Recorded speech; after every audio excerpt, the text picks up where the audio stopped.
Well, good morning, man. It's July the 4th. So we turn to the book of Proverbs, chapter 4, for God's daily dose of wisdom. And as I was reading through Proverbs chapter 4, verses 18 and 19, jumped off the page.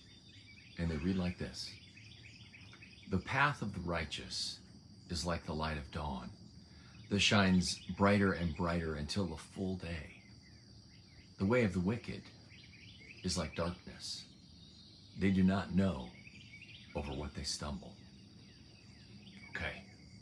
He's talking about light and darkness and righteousness and wickedness, but he's talking about a lot more than that. Let's dig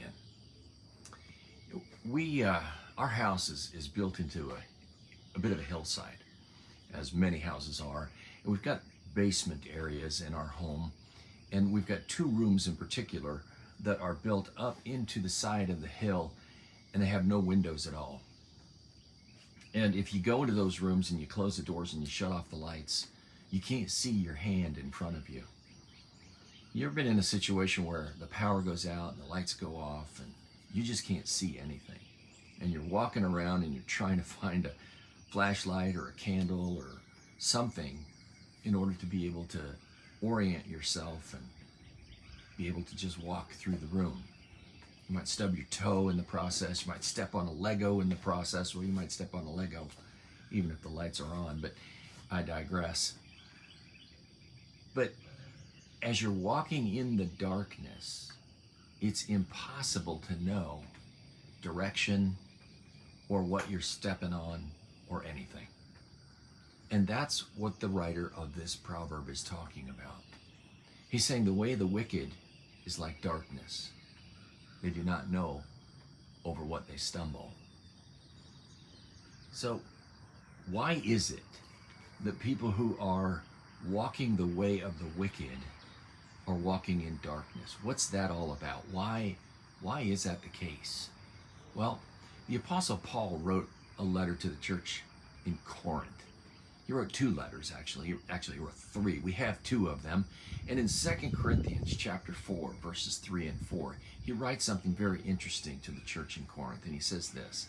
He says, even if our gospel is veiled, it is veiled to those who are perishing, in whose case the God of this world has blinded the minds of the unbelieving, so that they might not see the light of the gospel of the glory of Christ, who is the image of God.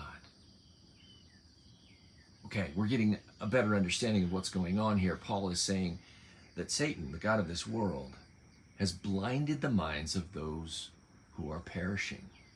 That's the same group of people that the writer of Proverbs is talking about as far as those who are walking in darkness, the wicked who are walking in darkness. Now, this contrast of light and dark is something that is throughout the Bible. In fact, we read this in Isaiah chapter 9, verse 2. The people who walk in darkness will see a great light. Those who live in a dark land, the light will shine on them.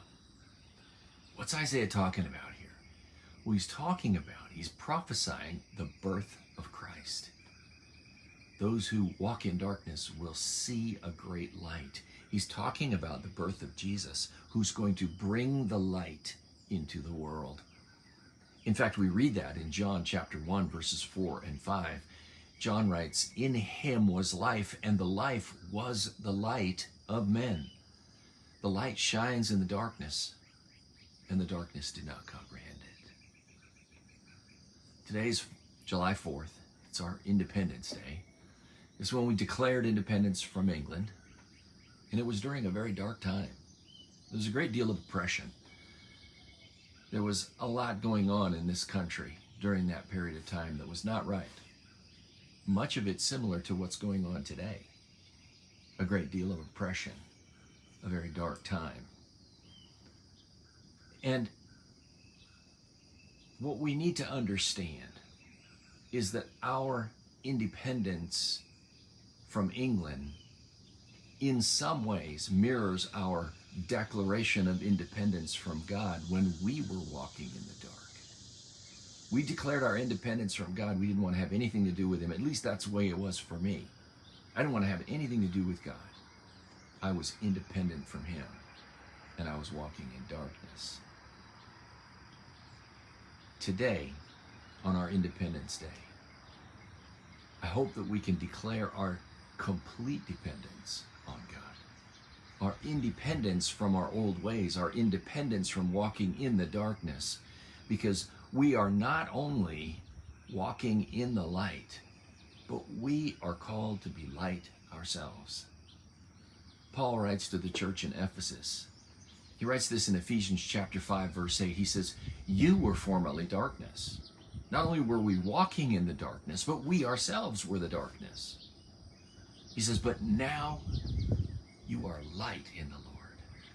Walk as children of light."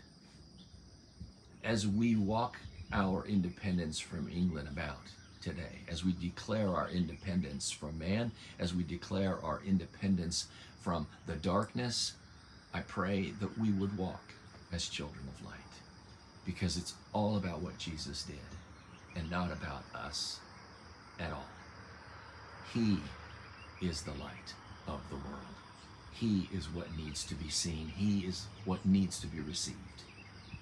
And I pray that we can shine that light in this darkness, even though it may not comprehend it. I love each and every one of you. And I pray that you go out and you make a difference in someone's life.